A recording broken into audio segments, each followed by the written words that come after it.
Marilah berdoa. Bapa yang Maha Pengasih dan Penyayang, begitu besar kasih-Mu kepada kami, sehingga Engkau berkenan menganugerahi kami Yesus Kristus Putra-Mu yang terkasih. Dialah keagungan kasih-Mu sendiri, Dialah sumber kekuatan sejati bagi hidup kami. Pada hari ini kami mengantarkan para hamba-Mu, yakni Ikatan Alumni Filsafat dan Teologi Universitas Sanata Dharma Yogyakarta, yang hendak bersyukur untuk anugerah pembaharuan Konsili Vatikan II, yang pada bulan ini genap 60 tahun pembukaannya. Berkatilah umat-Mu, gereja-Mu, serta keluarga besar IKVT dimanapun mereka berada. Terimalah syukur kami untuk rahmat pembaruan ini. Semoga karena pijar dan semangat Konsili Vatikan yang kedua ini, kami semakin mampu memuliakan nama-Mu dengan hidup kami. Dengan pengantaran Yesus Kristus Putra-Mu Tuhan kami, yang bersama dengan Dikau dalam persatuan Roh Kudus, hidup dan berkuasa Allah sepanjang segala masa. Bacaan dari kitab Nabi Yeremia. Firman Tuhan datang padaku, bunyinya, sebelum aku membentuk engkau dalam rahim ibumu, aku telah mengenal engkau. Dan sebelum engkau keluar dari kandungan, aku telah menguduskan engkau. Aku telah menetapkan engkau menjadi nabi bangsa-bangsa. Maka aku menjawab, "Ha Tuhan, Allah, sesungguhnya aku tidak pandai berbicara, sebab aku ini masih muda." Tetapi Tuhan berfirman kepadaku, "Janganlah katakan aku ini masih muda, tetapi kepada siapapun engkau kuutus, haruslah engkau pergi. Dan apapun yang kuperintahkan kepadamu, haruslah kau sampaikan. Janganlah takut kepada mereka, sebab aku menyertai engkau untuk melepaskan engkau." Lalu Tuhan mengulurkan tangannya dan menjamah mulutku. Tuhan berfirman kepadaku, "Sesungguhnya aku menaruh perkataan-perkataanku ke dalam mulutmu, dan ketahuilah, pada hari ini aku mengangkat engkau atas bangsa-bangsa dan atas kerajaan-kerajaan untuk mencabut dan merobohkan, untuk membinasakan dan meruntuhkan, untuk membangun dan menanam." Demikianlah sabda Tuhan.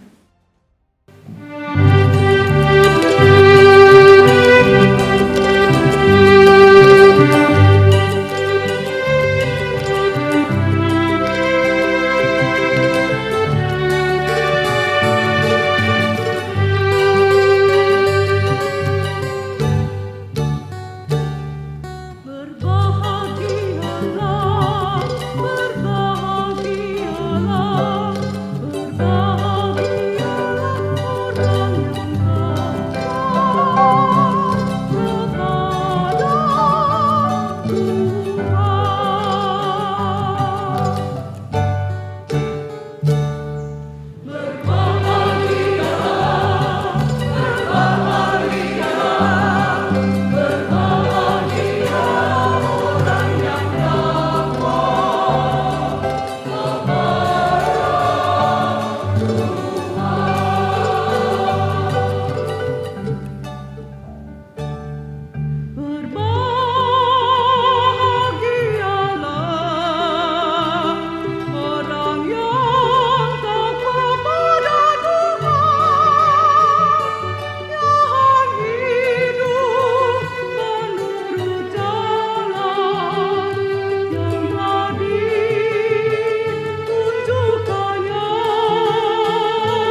Pembacaan dari surat pertama Rasul Paulus kepada jemaat di Korintus. Dan aku, saudara-saudara, pada waktu itu tidak dapat berbicara dengan kamu seperti dengan manusia rohani, tetapi hanya dengan manusia duniawi yang belum dewasa dalam Kristus.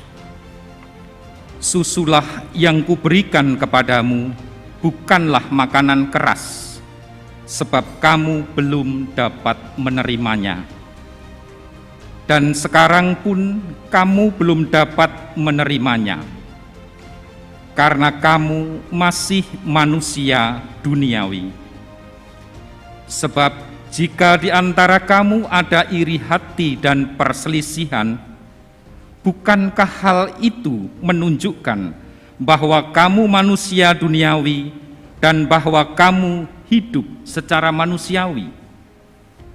Karena jika yang seorang berkata, "Aku dari golongan Paulus," dan yang lain berkata, "Aku dari golongan Apolos," bukankah hal itu menunjukkan bahwa kamu manusia duniawi yang bukan rohani?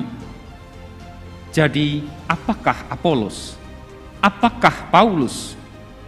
Pelayan-pelayan Tuhan yang olehnya kamu menjadi percaya, masing-masing menurut jalan yang diberikan Tuhan kepadanya. Aku menanam, Apolos menyiram, tetapi Allah yang memberikan pertumbuhan. Karena itu, yang penting bukanlah yang menanam atau yang menyiram, melainkan Allah yang memberi pertumbuhan. Baik yang menanam maupun yang menyiram adalah sama, dan masing-masing akan menerima upahnya sesuai dengan pekerjaannya sendiri. Karena kami adalah kawan sekerja Allah. Kamu adalah ladang Allah, bangunan Allah. Demikianlah sabda Tuhan. Tuhan bersamamu.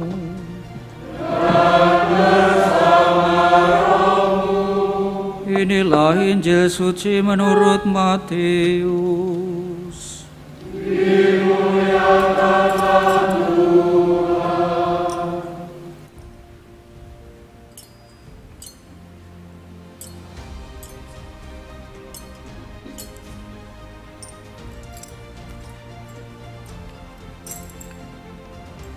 Sekali peristiwa, Yesus tiba di daerah Kaisarea Filipi.